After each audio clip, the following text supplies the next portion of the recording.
Are you one of those aspirants who skip numericals in UGC NET examination? आज के हम इस video में समझेंगे कि कैसे आप न्यूमेरिकल से बिना डरे इसको स्कोर कर सकते हो।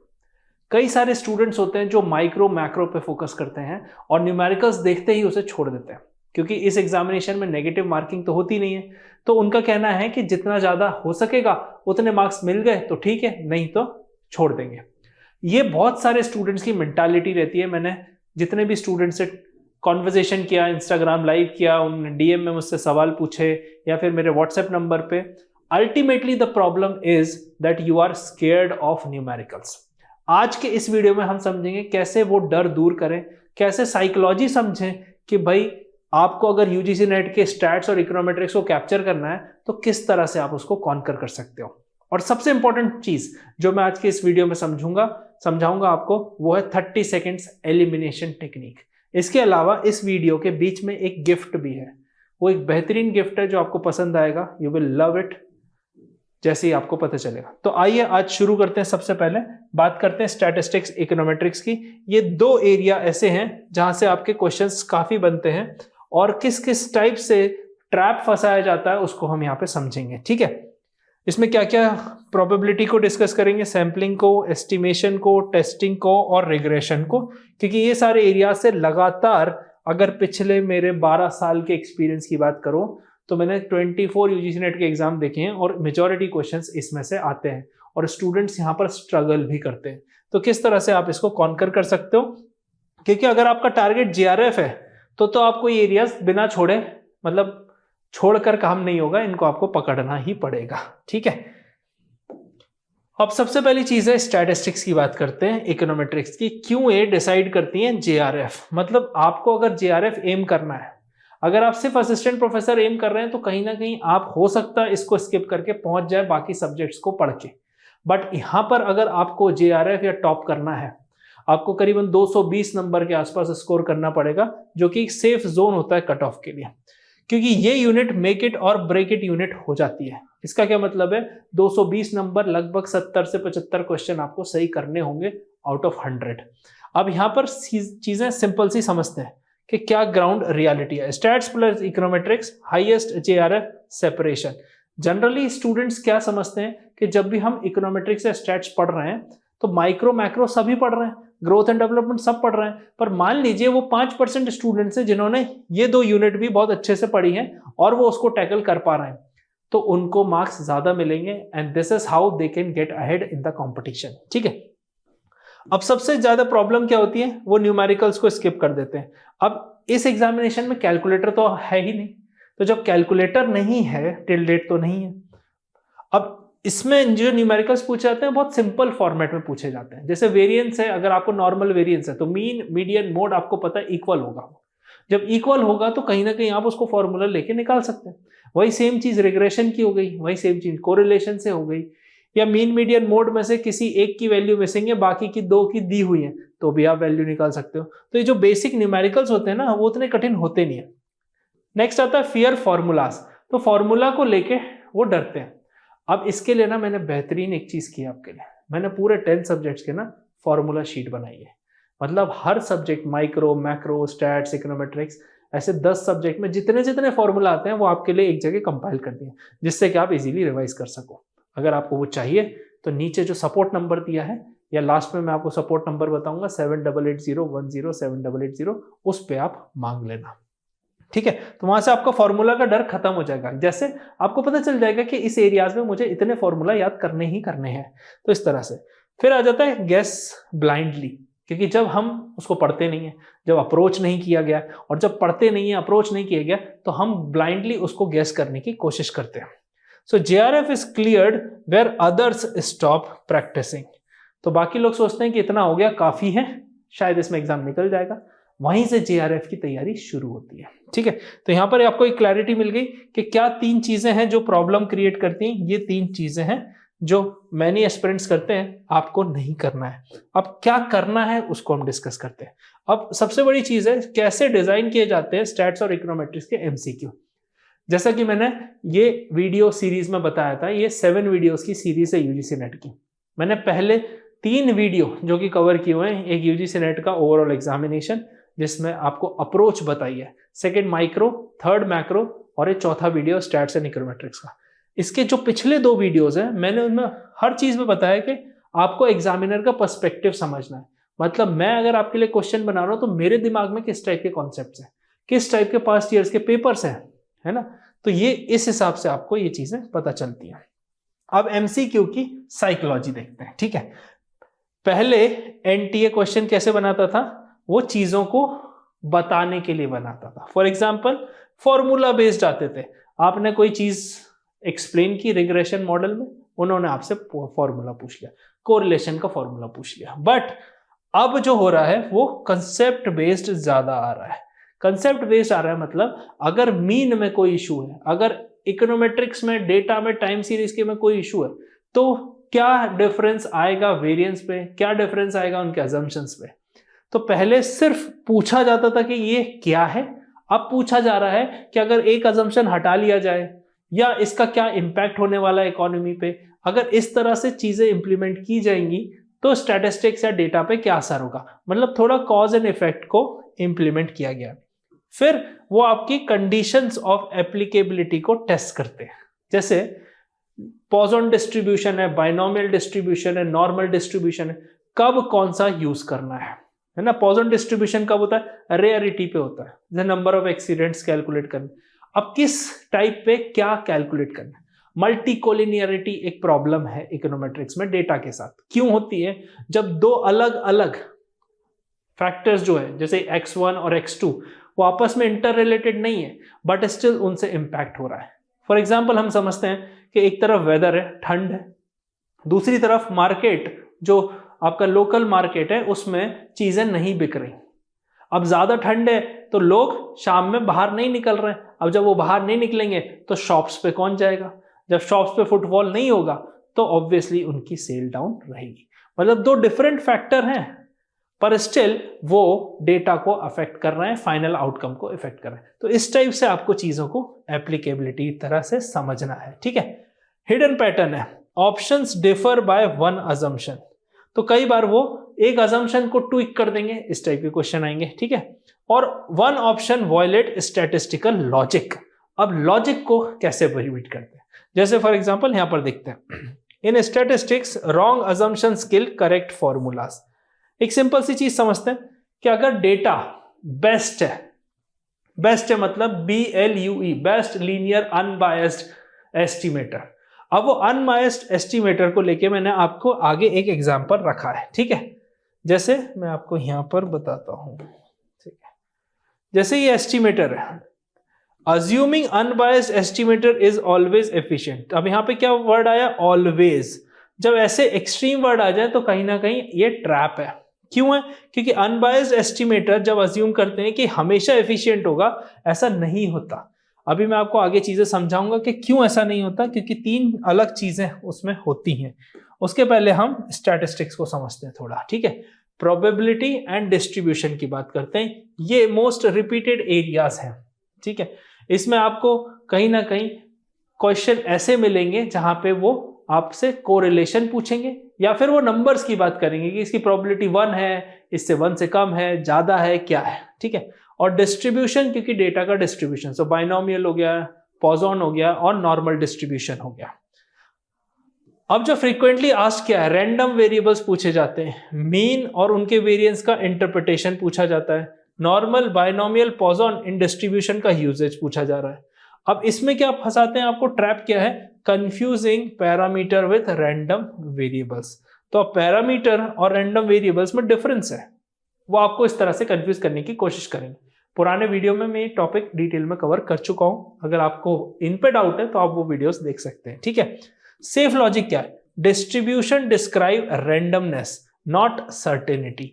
तो जब डेटा में डिस्ट्रीब्यूशन है, अब डिस्ट्रीब्यूशन में उसका स्प्रेड होता है, उसी के हिसाब से अगर हम बात करें, नॉर्मल हो गया, नॉर्मल में मीन, मीडियन, मोड तीनों इक्वल हो जाते हैं, है ना। अब उसमें या तो फॉर एग्जाम्पल वो इक्वल टू 1 रहेंगे या 1 से कम ज्यादा रहेंगे तो वो स्क्यूड भी रहेगा। तो इस टाइप से आपने डायग्राम अपनी स्टैट्स की बुक में देखा होगा।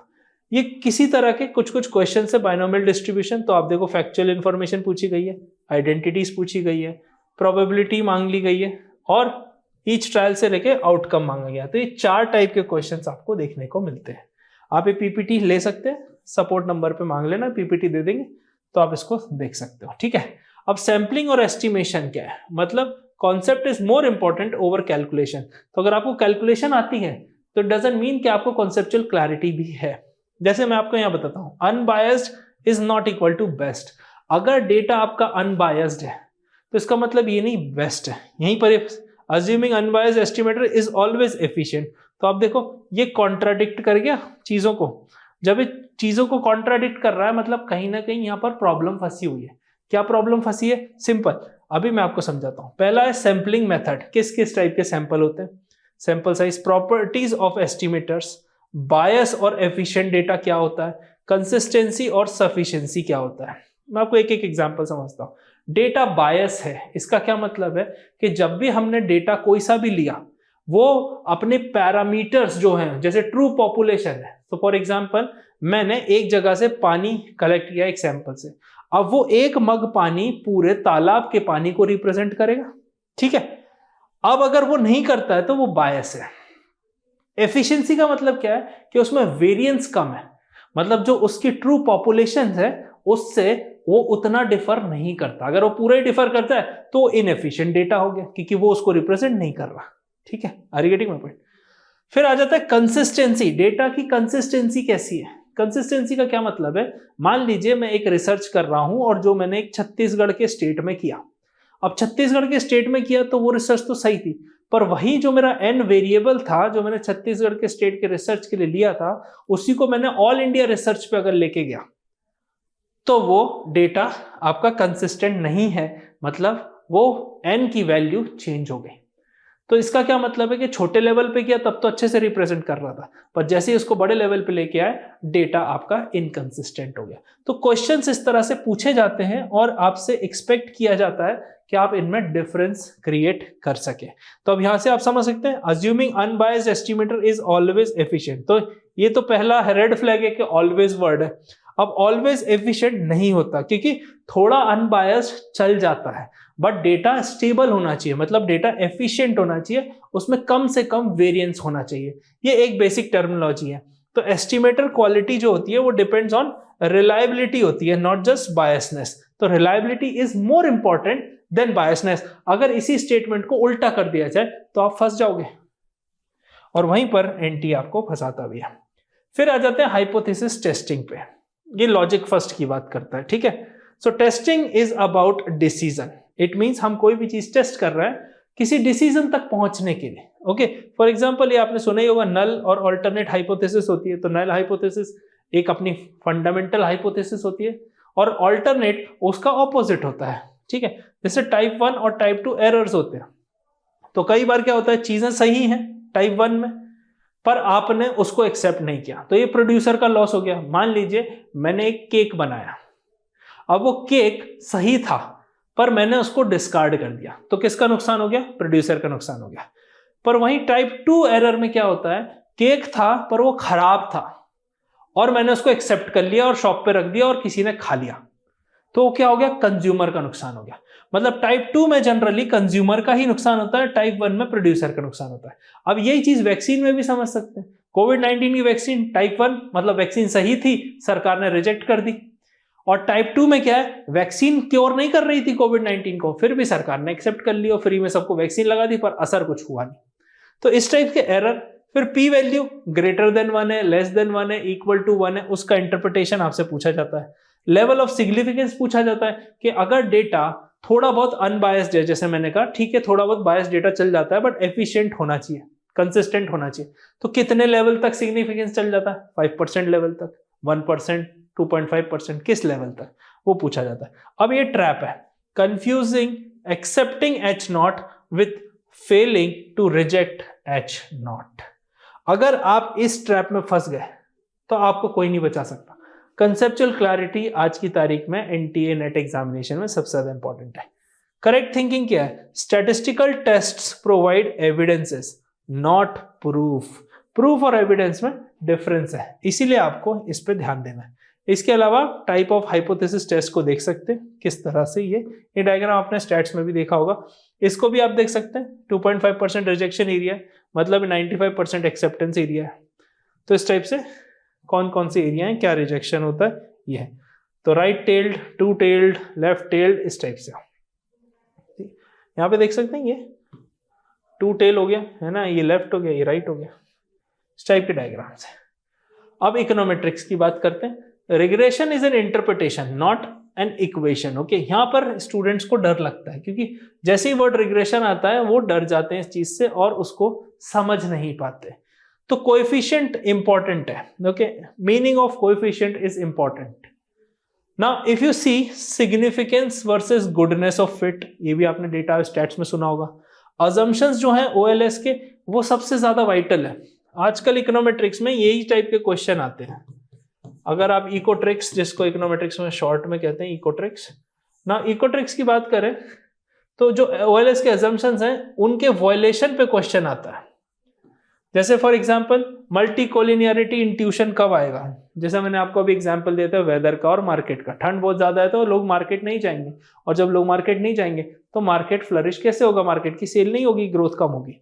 ऐसे ही ऑटो कोरिलेशन है ना, ऐसे ही हेट्रोसिडास्टिसिटी है। गॉस मार्कव थ्योरम आपने सुना होगा, वो इन्हीं से रिलेटेड है ना। ऑटो कोरिलेशन है तो कौन से टेस्ट लगाएंगे, डीडब्ल्यू टेस्ट लगाएंगे। तो कब क्या करना है, किस टाइप के डेटा में किस टाइप का प्रॉब्लम आता है, ये चीज आपको समझनी है। कॉमन मिस्टेक्स क्या है, हम मेमोराइज करते हैं रिग्रेशन के फॉर्मूला को। मेमोराइज नहीं करना है, उसको समझना है। समझने का सिंपल सा मतलब यह है कि कब क्या यूज होगा, वो एक्शन तभी आप ले पाओगे जब आपको पता होगा। जैसे कि फॉर एग्जांपल हम गाड़ी चलाते हैं, हम ब्रेक जानबूझ के नहीं लगाते, हमको बाहर सामने कोई दिखता है रुकते हुए तो हमारे अपने आप हाथ ब्रेक पे चले जाते हैं, या फिर आप कार चलाते हैं तो अपने आप पैर अपने ब्रेक पे चले जाते हैं। तो इसी तरह से है कि आपको मेमोराइज नहीं करना है कुछ भी चीज, रटने वाला काम खत्म हो चुका है।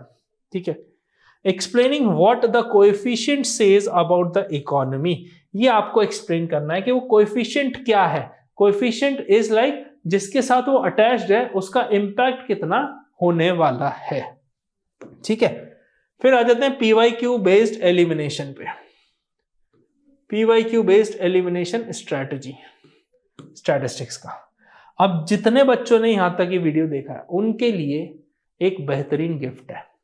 400 पेजेस का यूजीसी नेट इकोनॉमिक्स का रिविजनरी नोट्स सिर्फ और सिर्फ आपके लिए एब्सोल्युटली फ्री। सपोर्ट नंबर पे आपको मैसेज करना है कि आपने यूट्यूब वीडियो देखा, so I watched a YouTube video and 400 pages of UGC NET economics notes I am requesting you to send. इतना आप भेज दोगे, आपको नोट्स वहीं के वहीं तुरंत मिल जाएंगे। कई बार जो ऑटोमेटिक चीजें होती है उसमें टाइम लगता है तो मैन्युअली भेजना पड़ता है, तो थोड़ा पेशेंस रखना। अगर ना मिले 24 आवर्स में वो चीज आप तक पहुंच जाएगी। ठीक है, फॉर्मूला शीट ऑलरेडी मैं आपको दे चुका हूं। ठीक है, how JRF topper solve MCQs, यहीं पर मैं आपको 30 सेकेंड एलिमिनेशन टेक्निक बताऊंगा। अच्छा, इसके अलावा ना मैंने एक चीज और किया। आप यूजीसी नेट की तैयारी किस लेवल पे कर रहे हो उसको समझने के लिए एक टेस्ट बनाया 50-60 क्वेश्चन का। उस टेस्ट में क्या है, आपकी एक बड़ी सी रिपोर्ट जनरेट होके आएगी जिसमें आपको क्लियर कट बताया जाएगा कि कौन से एरियाज आपके वीक है, सिलेबस में वीक हो, पीवाईक्यू में वीक हो, किस सिलेबस में वीक हो, क्वेश्चन में गलती कहाँ होती है, कंसेप्चुअल गलती होती है, फैक्चुअल गलती होती है, किस टाइप की होती है। 55 to 60 क्वेश्चन है, सब ऑब्जेक्टिव में। हार्डली 8 से 10 मिनट का समय आपका रिक्वायर्ड होगा और ये टेस्ट एब्सोल्युटली फ्री है। रिपोर्ट भी ऑटोमेटिक आपके व्हाट्सएप नंबर पे आ जाएगी। वो भी देना हो तो नीचे आप सपोर्ट नंबर पे मांग लेना। ठीक है, अब स्टेप बाय स्टेप समझते हैं जो जेआरएफ टॉपर्स होते हैं ना वो 30 सेकेंड्स में कैसे एलिमिनेट करते हैं। So this is 30 seconds elimination technique. क्या है, फर्स्ट है आइडेंटिफाई कॉन्सेप्ट टेस्टेड। सबसे पहली चीज, अगर आपने मेरा पुराना यूजीसी नेट का वीडियो देखा होगा जहां मैंने आपको बताया था कि कैसे एरर लॉग बनाना है, मतलब जब हमारे क्वेश्चन में बार बार गलती होती है तो हमको पता चल जाता है ये फैक्चुअल इंफॉर्मेशन में प्रॉब्लम हो गई, ये कॉन्सेप्ट मुझे आता ही नहीं था, इस वाली चीज में मान लो मैंने सही लिखा था पर ओवर कॉन्फिडेंट होकर आंसर कुछ और लिख दिया, तो एक एरर लॉग बनाया था, वहीं से मैं इसको पिकअप करवा रहा हूँ। ठीक है, पहला है जब आपसे सवाल आए तो आपको पता करना है कि न्यूमेरिकल फॉर्मूला बेस्ड है, कंसेप्चुअल बेस्ड है, या फिर ये ट्विस्ट करके मेरे से कुछ टेस्ट करना चाह रहे हैं। दूसरा है चेक अजम्पशंस। तो जिस भी चीज के अजम्पशंस है, ऑलवेज वाली चीज जैसे भी मैंने दिखाई थी आपको, है ना, डेटा इज अनबायस्ड ऑलवेज, तो वो वाले अजम्पशंस में भी ट्विक करके आपसे पूछा जाता है। अजम्पशंस आर बाउंड्री लाइन, मतलब इस बाउंड्री के आगे हम नहीं जाएंगे। तो अजम्पशंस हर मॉडल के लक्ष्मण रेखा की तरह होते हैं, ठीक है। फिर आ जाते हैं एलिमिनेट लॉजिकली इम्पॉसिबल ऑप्शंस। तो आप लॉजिक लगा के देखो कि ये ऑप्शन क्या लॉजिकली ट्रू है, अगर नहीं है तो उसको गलत करो, ठीक है, उसको हटाओ। सॉल्व ओनली इफ नीडेड, मतलब पहले सिर्फ क्वेश्चन पढ़ के समझ में आ जाएगा कि इसका आंसर क्या है। अगर लगता है आपको कि सॉल्व करने से आंसर निकल सकता है तो इमेजिनरी फिगर्स लगा के भी आप सॉल्व कर सकते हो, ठीक है। रियलिटी चेक में क्या है, स्मार्ट एलिमिनेशन सेव्स टाइम और रिड्यूसेस आपके रॉन्ग आंसर्स। अब इसमें नेगेटिव मार्किंग तो होती नहीं, पर नेगेटिव मार्किंग यहाँ पे समझ सकते हैं कि आपके मार्क्स जहां लूज होते हैं, वो इसका मीनिंग मैंने यहाँ पर रखा है, ठीक है। अब फाइनल टेक अवे में देखते हैं कि कैसे आप इसको मास्टर कर सकते हो फॉर नेट। सबसे पहले क्या करना है कि जीआरएफ क्लियर करने के लिए आपको डेली न्यूमेरिकल की प्रैक्टिस करनी है। छोटा छोटा न्यूमेरिकल लेना है, उसकी प्रैक्टिस करनी है, बड़ा नहीं लेना है, बड़ा नहीं पूछते इसमें। फॉर्मूला करना है और कॉन्सेप्ट पे क्लैरिटी लेनी है। जहां फॉर्मूला लगाया, ये फॉर्मूला यहाँ पर क्यों लगता है। फिर PYQ में बहुत सारे रिपीटेशन होते हैं। तो जब आप हमसे जुड़ोगे बैच या टेस्ट सीरीज में, तो आपको PYQs की हार्ड कॉपी बुकलेट आप तक पहुंचेगी जो कि सॉल्व्ड है, मतलब हर क्वेश्चन का आंसर और उसका डिस्क्रिप्शन आपको यहाँ पे मिलेगा। तो लॉजिक क्या है उस क्वेश्चन को बनाने के पीछे, वो यहाँ पर पता चलेगा। और फियरलेस एलिमिनेशन, आप बिना डरे चीजों को एलिमिनेट करोगे। इस पे ना कंफर्मेशन एक बायस करके टर्म होता है। कंफर्मेशन बायस क्या है, जब भी हम क्वेश्चन पढ़ते हैं तो हमें लगता है कि सारे आंसर इसमें हमको सही ढूंढना है, पर वहीं अगर आप उल्टा सोचोगे, ये ट्रिक है, जब आप उल्टा सोचोगे कि मुझे गलत ऑप्शंस मार्क करने हैं पहले, तो 3 गलत ऑप्शन मार्क करने पे वैसे ही आपका सही आंसर मार्क हो जाएगा। क्यों बोल रहा हूं गलत कर रहे हैं, क्योंकि गलत जब प्रूफ करना हो तो आपको प्रूफ इकट्ठे करने पड़ते हैं अपने दिमाग में कि ये ऑप्शन गलत क्यों है। अगर प्रूफ मिल जाए तो गलत है, पर जब कंफर्मेशन बायस होता है तो हम उसको सही करने के लिए ट्राई करते हैं। हाँ, मैंने कहीं पढ़ा था ये सही है, हाँ मुझे ऐसा लग रहा है ये सही, इस तरह से आप फंस जाते हो, ठीक है। So statistics rewards discipline not intelligence, and discipline is this, ठीक है। सो आई होप आपको वीडियो पसंद आई होगी। बाकी सीरीज 7 वीडियोस की सीरीज में ये अपना चौथा वीडियो था, बाकी वीडियो आने हैं, तो make sure you subscribe the channel to get those videos on time. और ये रहा हमारा सपोर्ट नंबर, अगर आपको डिस्क्रिप्शन में ना मिले तो आप यहाँ से ले सकते हो। मिलते हैं अगले वीडियो में। All the best for UGC net examination. जय हिंद।